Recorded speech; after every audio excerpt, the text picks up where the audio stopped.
Welcome to HardScript. Help me reach 5,000 subscribers. Support the video with a like and leave your thoughts in the comments. After a month of cold shoulders and excuses, I decided I wasn't going to play the fool anymore. Our anniversary came around. The date circled on the calendar, the same day I used to plan dinners, surprises, and quiet nights that once meant something. But this year, I didn't make a reservation. I didn't buy flowers. I didn't even leave a note. I left work, drove past the restaurant she thought I'd booked, and instead sat in the quiet of my car with the phone buzzing in the cup holder.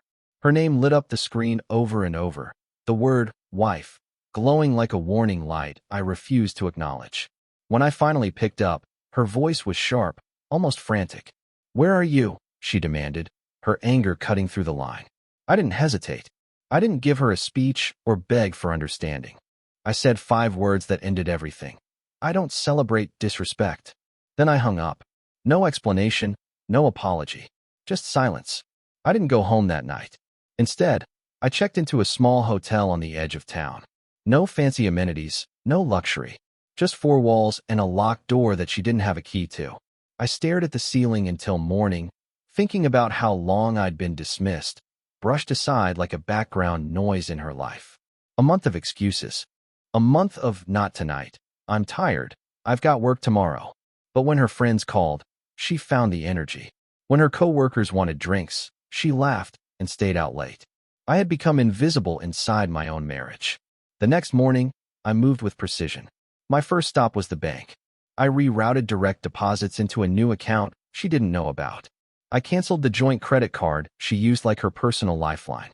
By lunch, she was already texting me screenshots of declined payments, a string of angry messages I didn't bother answering. She was beginning to realize that silence had weight, and mine was crushing. At work, I didn't tell anyone what happened. I wasn't interested in sympathy or advice. I let the routine ground me. Every number on the screen, every file in my hands, a reminder that I still had control of something. My phone kept buzzing in my pocket. Calls, texts, voicemails. By the time I checked it, there were 15 missed calls. She wasn't worried about me. She was worried about losing control. That evening, instead of going back to the house, I went to the gym. The smell of iron and sweat was almost cleansing. I hadn't been in months, maybe years. But as I pushed the weight off my chest, as I felt the strain in my muscles, I realized I wasn't just working out. I was breaking free. Every rep was a step further from the man who begged for attention. Every drop of sweat was a reminder that I didn't need her approval to feel alive. When I finally drove past our street that night, I saw her car parked out front, lights on in every room. She was waiting, probably rehearsing a fight, ready to unleash everything she had prepared. But I didn't stop. I kept driving. She wanted to know where I was. She wanted to know why I wasn't sitting at that table across from her, playing the devoted husband she could keep on a leash. What she didn't know was that she'd already lost me. And the scariest part? I wasn't coming back. The second night, I didn't answer the phone at all. She called 12 times, then left a message that started with rage and ended with panic. Her voice cracked when she demanded to know why I was ignoring her. But I stayed silent, staring at the hotel ceiling fan spinning slow circles above me. That silence wasn't empty. It was a decision. For the first time in years, I wasn't reacting to her moods, her games, or her rules. I was creating my own. The following morning, I stopped by the house, but not to see her. I went straight to the garage, gathered the documents I needed, and left without stepping into the kitchen where she sat waiting with a cup of coffee, her eyes sharp, scanning me like a suspect. She tried to speak, but I walked past her without a glance. No words, no acknowledgement, just absence. And that absence rattled her more than any argument ever could. At work, I kept my routine calm, focused, deliberate. But beneath it, I was dismantling everything she thought was permanent. I called the insurance company, updated the policies in my name only, and made sure her add-ons were gone. By lunch, her text arrived. "Why is my card not working for gas?" I left it unanswered. She wanted control. Instead, she got silence, the kind that spread like smoke through every corner of her world. That evening, I went to the gym again. I stayed longer this time, not rushing to explain myself to anyone waiting at home. My reflection in the mirror didn't look beaten anymore. It looked alive, stronger. There was a moment when I caught a stranger watching me, nodding slightly, like he could sense the change. That nod carried more weight than all the empty words I had endured at home. When I finally returned to the house, the lights were low, candles lit on the table, a meal I hadn't seen her cook in months waiting under silver lids. She was playing the old role, the affectionate wife, the one who used to laugh at my jokes and touch my arm without being asked. But this wasn't real. It was a performance stage for control.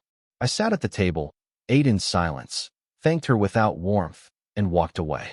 She called after me, asking if everything was all right. I answered, calm and steady, better than I've been in a long time. Then I closed the bedroom door. For the first time, I saw her mask crack. Not with anger, but with doubt. She realized the ground was shifting, that I wasn't orbiting around her anymore. The silence she once thought was victory was turning into her defeat. And I hadn't even started yet. By the third day, I could feel the shift. She wasn't angry anymore. She was unsettled. It started small. She called me at work, something she hadn't done in years. Her voice tried to sound casual, but the cracks were there. She said she just wanted to hear my voice. I didn't give her what she wanted. I let the silence stretch until she forced a laugh and hung up before I could answer. That told me everything. This wasn't about love. It was about fear. She was afraid of losing control. That evening, I stayed out late again. I didn't tell her where I went. Truth was, I sat at a diner alone, drinking bad coffee and enjoying the quiet hum of strangers around me. For the first time in months, I felt free. When I finally pulled into the driveway, the house looked staged, like she had rehearsed the scene. She was in a dress she hadn't worn in years, candles flickering, music playing low, a bottle of wine breathing on the table. She smiled when I walked in, but the smile was shaky. She asked if I wanted to go out, said she had found a new place we could try together. I told her calmly, I already ate. Then I walked upstairs without looking back. That answer landed harder than any fight could have. She didn't follow me. She sat there alone, surrounded by her own performance, realizing it had failed. For once, it wasn't me reaching across the distance. It was her, and I wasn't interested. Over the next few days, she tried again. Little texts during the day. Hope your morning's okay. What do you want for dinner? Miss you. I responded, but with precision. Fine. Doesn't matter. All good. Cold words, stripped of warmth. Each message was a mirror of the indifference she had shown me for months, and she finally started to taste it. At night, she dressed differently. Silk robes, perfume lingering in the hallway, the kind of effort she hadn't bothered with in a long time. I noticed, but I didn't acknowledge. When she brushed her hand against mine at the table, I moved it away like I hadn't even realized she'd touched me. She froze, then covered it with a sip of wine, but I saw the panic in her eyes. The power she thought was permanent was slipping away, brick by brick. And the more silent I became, the louder her fear grew. She had turned affection into a weapon for too long. Now she was learning what it felt like when the weapon was in my hands. And I hadn't even pulled the trigger yet. By the end of the first week, I knew silence wasn't enough. It was time to cut deeper, but not with words. With structure. With the invisible threads she had relied on for years. I started with the finances.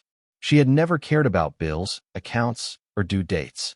She lived in a world where lights came on, the fridge was full, and every subscription she wanted was magically paid. That illusion ended quietly, almost surgically. I rerouted my salary into a private account she didn't know existed. I canceled the streaming services, the delivery memberships, the skincare box that showed up each month like clockwork. The first time she noticed was a Tuesday night. From the living room, I heard her sigh in irritation. The account isn't working, she muttered, her voice rising like she expected me to jump and fix it. I didn't move. I didn't answer. After a few minutes, she stomped into the kitchen, hovering near the doorway, waiting for me to explain. I rinsed my plate, dried it carefully, and walked out without a word. The silence hit harder than any argument could have. 2 days later, she tried to bait me again. Dinner was on the table, lights dim, the atmosphere carefully staged. She leaned forward, her fingers brushing mine, testing if she still had control. I pulled my hand back slowly, like it was instinct. Her eyes flickered, the smallest crack in her mask. She forced a smile, but I could see the panic swimming just below the surface. At work, I kept building my escape. New accounts, new passwords, new routines. I met with my attorney during lunch breaks, the papers forming quietly, hidden from her eyes. Every move was calculated, cold, deliberate. She thought silence was uncomfortable. She hadn't yet seen what distance really looked like. That weekend, I didn't stay home. I left early in the morning and came back late at night. When she asked where I'd been, I shrugged, calm, casual. Just out. That answer unsettled her more than a lie would have. She wanted details, wanted to gauge if she still mattered. But I gave her nothing. The cracks widened. I caught her looking through my laundry one night, pretending to fold shirts that didn't need folding. She was searching, desperate to find a clue of what I was doing, who I was with. I didn't call her out. I let her drown in the uncertainty she had once forced on me. She had built her throne on control. And now, piece by piece, I was pulling the floor out from under her. The silence wasn't just absence anymore. It was strategy, and she had no idea how far I was willing to take it. By the second week, I wasn't just dismantling the life we had built together. I was building something new for myself. It started with the gym. At first, it was a place to burn off the weight of silence, to push iron and let the repetition drown out the noise in my head. But soon it became something more. I wasn't just sweating out the anger. I was reshaping myself, reclaiming the strength I had let slip away while I was busy holding together a marriage that was already collapsing. I noticed the looks. A nod from a stranger, a quiet acknowledgement from the trainer who asked if I'd been lifting before. Even a passing glance from women who didn't look through me the way she did. I didn't chase those looks, but I didn't ignore them either. They reminded me of something I had almost forgotten. I was still a man, and I still mattered. When I came home later and later, she began to notice. She asked where I'd been, her voice sharp at first, then softer when I didn't answer. "You've been out a lot lately," she said one night, her tone carrying both accusation and fear. I shrugged. Yeah, that was it. No details, no explanations. The silence carried more weight than any excuse could have. That weekend, I bought new clothes. Nothing flashy, just sharper, cleaner. Clothes that fit a man who had stopped shrinking himself to make space for someone else's moods. When I walked through the door, her eyes flicked over me with suspicion. She asked if I was going somewhere. I told her calmly, just out. I didn't lie, but I didn't reassure her either. That lack of reassurance was what shook her most. Her routines started to crumble. I caught her scrolling through my things, checking receipts, sniffing my shirts like she was hunting for a ghost. She found nothing, but the not knowing was worse than the truth. It was her own medicine, the same uncertainty she had fed me for months. One night, she made a desperate attempt. She slipped into bed wearing lingerie I hadn't seen in years. She touched my arm lightly, her voice soft, almost pleading. But I didn't move toward her. I didn't reject her with anger. I just lay still, calm, detached, staring at the ceiling. After a long pause, she rolled away, silent. That was the night I knew she finally felt it, the shift she couldn't control. For years she had rationed affection, using it as leverage. Now, the leverage was gone. And the worst part for her? I wasn't even finished yet. By the third week, I knew it wasn't enough for her to feel the distance inside our home. She had to feel it outside too, in the places where she thought she still had control. So I stopped protecting her image. For years, I'd covered for her indifference, made excuses when she skipped dinners, told friends she was busy when she simply didn't want to show up. That stopped. When people asked why she wasn't with me, I told the truth, calmly, without embellishment. She didn't want to come. Simple, cold, unflinching. Her friends started to notice the cracks. One of them pulled me aside after work drinks and asked if everything was all right. I just smiled and said, "Depends on who you ask." That was enough. Word spreads fast when silence leaves space for people to fill it themselves. By the end of the week, she was fielding questions from her own circle, forced to explain why her husband seemed distant, why I was showing up alone. And every explanation she gave only deepened her desperation, because the narrative was no longer hers to control. I didn't stop there. I invited her family over one evening, made dinner, poured drinks, and let them see the distance with their own eyes. They asked where she was, and I answered honestly, out with friends again. Her mother's expression said everything. No lectures, no confrontation, just quiet disappointment. The kind that lingers. When she came home that night, she found the table cleared and her family gone. She asked what had happened, her voice sharp with suspicion.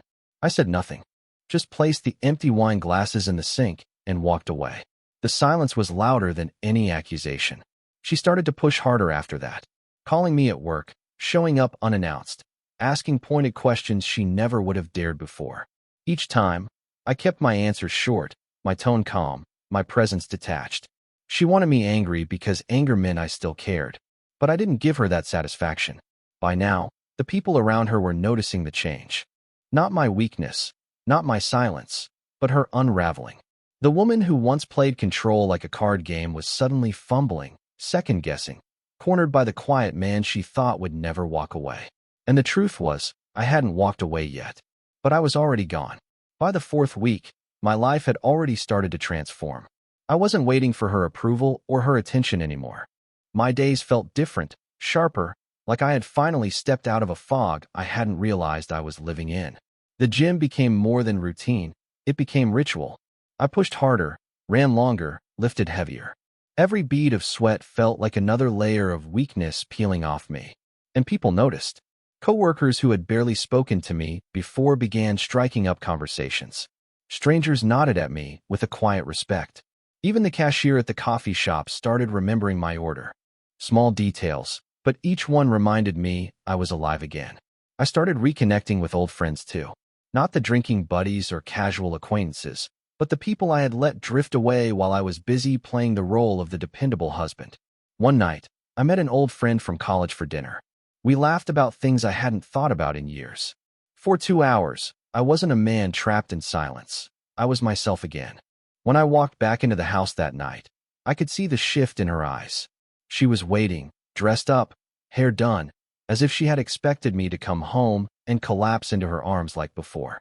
But I walked past her calmly, hung my jacket, and asked how her day was without pausing for the answer. That indifference shook her more than any fight could have. She wasn't the center of my orbit anymore. Over the next few days, I caught her staring at me like I was a stranger. And in a way, I was. The man who had begged for her attention no longer existed. She tried to pull me back with small gestures, asking if I wanted dinner together, suggesting a movie night, even leaving little notes on the counter like she used to. But the timing was wrong. Those gestures felt rehearsed, hollow, like she was scrambling to rebuild something she had already burned down. The more I rebuilt myself, the more she unraveled. I could see it in her posture, in the way she lingered near me, waiting for a reaction I wouldn't give. Her fear wasn't that I was angry, it was that I was indifferent. And that indifference grew every day, expanding like a shadow she couldn't escape. She used to believe she could decide when intimacy, affection, and connection were given. But now, for the first time, she was the one left waiting. And the silence was teaching her a lesson she would never forget. By the time the calendar flipped to a new month, the silence wasn't just emotional anymore. It had become structural. The foundation of her comfort, the safety net she thought she controlled, was gone. I made sure of it. I cut ties with every joint account, moved utilities into my name only, and closed the credit line she leaned on without a thought. It wasn't revenge. It was clarity. If she wasn't my partner, she wasn't my dependent either. The first real crack came when she tried to order something online. I watched from across the room as her phone buzzed with a declined transaction. She looked at me, her eyes wide, searching for an explanation. I didn't give her one. I simply turned the page of the book I was reading and let her sit in the silence. That silence screamed louder than any fight we could have had. Her world started shrinking after that. Small inconveniences at first, the missed subscription deliveries, the sudden need to pay for her own nights out, the absence of my automatic fixes for every problem. But then came the bigger ones. Her car registration expired, and for the first time, she had to stand in line at the DMV alone. She came home frustrated, muttering under her breath, but I didn't engage. I let her taste the reality she'd never bothered to see before, life without me managing it. Even the house itself became unfamiliar to her. I began shifting things, small changes at first. Rearranging furniture, removing photos, clearing out shelves that had once been cluttered with her things. I wanted the space to reflect the truth, that I was moving forward, with or without her. One evening, she came home to find the living room stripped of the framed pictures of our vacations, our smiles, our carefully curated story. She froze, staring at the empty spaces on the wall. She didn't ask where they were. She already knew. That night, she tried again to reach me physically. She touched my shoulder, whispered my name in the dark, her voice fragile, almost pleading. But my silence held firm. I didn't move. I didn't answer. The distance between us wasn't just a void anymore. It was a wall she couldn't climb. For the first time, she realized what she had truly lost. Not just affection, not just intimacy, but control. The structure she had built her confidence on was crumbling, and there was nothing she could do to stop it. And I wasn't done tearing it down. By the time the leaves started to change, I was already gone in every way that mattered. The papers were drawn up, sealed in a folder inside my desk at work, waiting for the moment I chose. Not the moment she begged, not the moment she promised to do better, but the moment I decided her story in my life was finished. That clarity gave me a strange kind of calm, the kind you feel when you've already stepped off the battlefield and left the wreckage behind. She, on the other hand, was unraveling. The panic was no longer subtle. She hovered near me constantly, asking questions she once dismissed as needy when I asked them. Where was I going? Who was I seeing? When would I be back? Each time, my answers were short, deliberate. Out. With people. Later. The same vague indifference she had weaponized against me was now being returned, and I could see her drowning in it. Her friends noticed too. One of them stopped me outside a cafe, asking softly if everything was all right. I just smiled and said, "Depends who you ask." That one line was enough. By that evening, I knew she'd be fielding questions she couldn't answer without exposing the truth. The image she had curated for years was crumbling, and the cracks were spreading faster than she could cover them. At home, the tension became unbearable for her. I came back late one night to find her sitting at the table, mascara smudged, a glass of wine untouched in front of her. She asked if I still loved her, her voice trembling like a child's. I looked at her for a long moment and said nothing. I didn't need to. The silence gave her the answer she feared most. She broke down then, whispering promises about changing, about fixing what we had. But I had already stopped listening. Every step I took was measured, preparing for the final cut. I moved more of my things into storage, piece by piece, so quietly she didn't notice at first. By the time she did, it was too late. The closets were half empty, the drawers cleared. Her panic grew louder, but my silence stayed the same. That was the most devastating part for her. Not that I was angry, but that I was indifferent. She had mistaken my loyalty for weakness. Now she was beginning to understand that my silence was the end. And soon, it would be permanent. The final morning came without warning, at least for her. For me, it had been written long before. I woke before sunrise, packed the last of my things into the trunk of my car, and stood for a moment in the doorway of the house that had once been ours. The silence inside was heavy, almost sacred. It wasn't grief I felt, it was release. She stirred when I walked back into the bedroom, half awake, her voice soft and raw. She asked where I was going, her tone more pleading than curious. I didn't answer right away. I folded the last shirt, zipped the bag, and finally turned to face her. Her eyes were wide, rimmed with the kind of fear people only feel when they realize the end is real, not theoretical. She whispered that we could fix it, that it wasn't too late, that she would change. I didn't argue. I didn't remind her of the nights I begged for connection or the mornings I woke to indifference. I didn't list the months of excuses, the rationed affection, the contempt hidden behind every sigh. I didn't need to. She already knew. She just never believed I would leave. I walked to the nightstand, placed a single envelope on top. Inside were the papers, already signed, already prepared. I didn't hand them to her. I didn't ask for closure. I simply left them there, a quiet punctuation mark on a story that was over. She sat up then, her voice breaking, calling my name like it was a lifeline. I paused in the doorway, my hand on the frame, and for a moment I let the silence fill the space between us. The kind of silence that carries weight, finality, truth. She wanted words, but I wasn't going to give her the satisfaction of a fight. Instead, I gave her the only line she would remember long after I was gone. Calm, steady, without a trace of anger, I said, "I don't disappear. I just stop being where I'm not wanted." Then I stepped out, closed the door behind me, and didn't look back. The air outside felt different, lighter. I slid into the driver's seat, started the engine, and drove away without hesitation. No guilt, no second thoughts, just clarity. She was left in that silence, surrounded by the weight of her choices. And for the first time, she had no control, no audience, no way to rewrite the story. Only the echo of her own mistakes and the man she thought would never leave. I was gone, and she would never get me back. Support the channel by liking, commenting, and subscribing. I promise even more interesting stories.